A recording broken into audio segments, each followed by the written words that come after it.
Hello. For our current events presentation, we will be discussing vaccine hesitancy during the COVID-19 pandemic. I am Joanna Ortiz, and I will be joined by my teammates, Robert Anderson, Tejas Desai, and Kevin Ruth. Vaccines are a powerful tool in our battle against COVID-19. Ending this pandemic requires a majority of the population to be vaccinated to limit the spread. However, not everyone is on board. When vaccines first came out, many were eager to be vaccinated, but a minority of people were reluctant.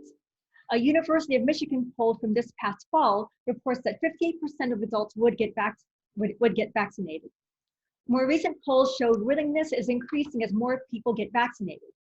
In a poll this past March by the US Census, vaccine hesitancy decreased from 22% in January to 16% in March.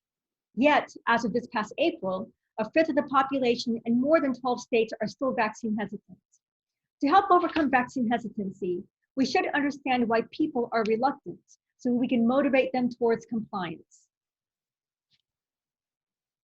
Vaccine hesitancy exists among the underserved and is reported to be the highest in the country within some of the poorest counties. The pre-existing barriers of distrust, fear of illness, and lack of literacy were reinforced when this pandemic limited their access to healthcare. Having a lower socioeconomic status with limited community resources made getting vaccinated in these areas more challenging. Since vaccine rollout began, the underserved have been disproportionately impacted compared to more privileged areas. Even the clinics for the underserved were affected, as some of their vaccine inventories were diverted to hospitals and other communities for various reasons. Applying Franz de Waal's concept of fairness to the underserved, the privileged have greater access to opportunities during this pandemic, which isn't fair. In his fairness study, he noted how a sense of inequity was created between two monkeys who were unequally rewarded for completing the same task. The monkey given the less value reward grew increasingly upset and irritated. If the underserved continue to be marginalized and not treated equally, then vaccine hesitancy is likely to persist unless significant resources are mobilized. To support such an initiative, as is the case of President Biden's plan to promote vaccinations in both rural and urban areas, the underserved should be given equal access to information, resources, and recognition. Such was exemplified in Cirque du Soleil's organizational context, where their employees' needs were acknowledged, supported, and prioritized. Implementing Biden's plan may help overcome vaccine hesitancy, but until the inequities are effectively addressed for the underserved, there will remain a portion of not just inequality, but also an overall negative view of the vaccine experience. My colleague Kevin will be discussing building trust and reducing hesitancy. In order to reduce vaccine hesitancy, trust in the vaccine must be built. The hesitant must be made to feel valued by government and community leaders who wish them to become vaccinated. There must be strong engagement between those advocating for vaccination and those unsure if they should receive it. Several steps can be taken to do this. Firstly, emotional support should be provided to the hesitant. Leaders advocating for the vaccine should be understanding of those hesitants' concerns about receiving it. Secondly, leaders should also acknowledge the known and unknown risks associated with vaccination. It is important that officials be open about the side effects many have experienced after receiving their vaccines.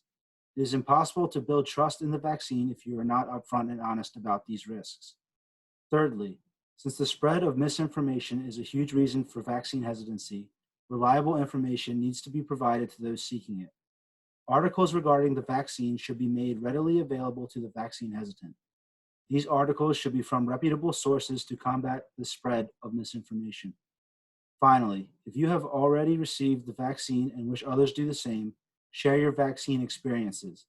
These stories can go a long way in relieving the stress and concerns people have for the vaccine and inspire them to receive it themselves.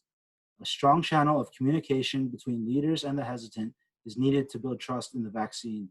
These steps are a great way to engage personally with the hesitant and to make them feel valued.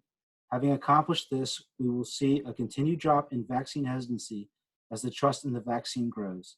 Now I will pass it along to Tejas to talk about the importance of setting goals. Thanks, Kevin. So as we've learned thus far in class, goals are important because they direct individual attention and action. Additionally, they lead people to persist longer at a task.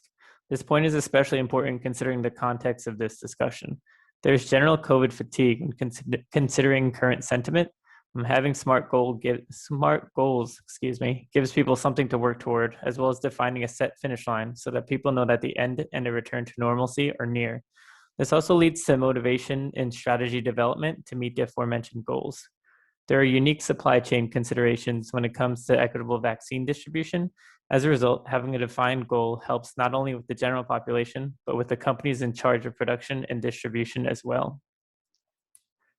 So now that we've highlighted the broader importance of goals, let's take some time to talk through the specific goals we've seen in relation to the COVID-19 vaccine plan. President Biden has set a goal of 200 million vaccinations in his first 100 days in office. This is considered a SMART goal because it's specific, measurable, actionable, reasonable, and time-bound. As a result, this goal will lead to the benefits we talked about in the previous slide. Ultimately, the end goal is to build towards herd immunity, which experts estimate at 70 to 85% for this virus. And now on to Robert to discuss motivation. Nearly every person that has already gotten the vaccine had some motivation for doing so. So in order to address vaccine hesitancy, public health officials must find ways to motivate and incentivize unvaccinated individuals so that the goals that Tejas just mentioned can ultimately be reached. One technique that medical professionals can use is motivational interviewing, which is used to enhance intrinsic motivation. This is a technique where the individual would use open-ended questions, reflective listening, and list the pros and cons of a decision to understand the motivations of the individual that is vaccine hesitant. This is one way that the person can feel like they are not being misled or judged. However, for some people, intrinsic motivation may not be enough. And so we can also look for ways to utilize extrinsic motivation to get additional people vaccinated. Some examples of extrinsic motivation could be monetary incentives, such as future stimulus checks being tied to being vaccinated, if the government sends those, or having experiential incentives from employers that could include company travel or additional paid time off if an individual gets vaccinated. We can also look at the benefits of individual versus team-based awards and actively communicate the benefits of both of those. On the individual side, we can talk about the lower health risks associated with being vaccinated, the ability to not wear a mask at some point, and the ability to travel more freely.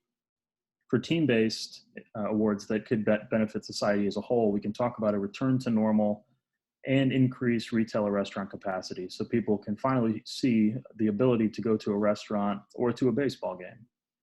If implemented and communicated properly, carefully designed incentives that provide both intrinsic and extrinsic motivation to currently unvaccinated individuals can help to increase the number of people that are willing to get vaccinated.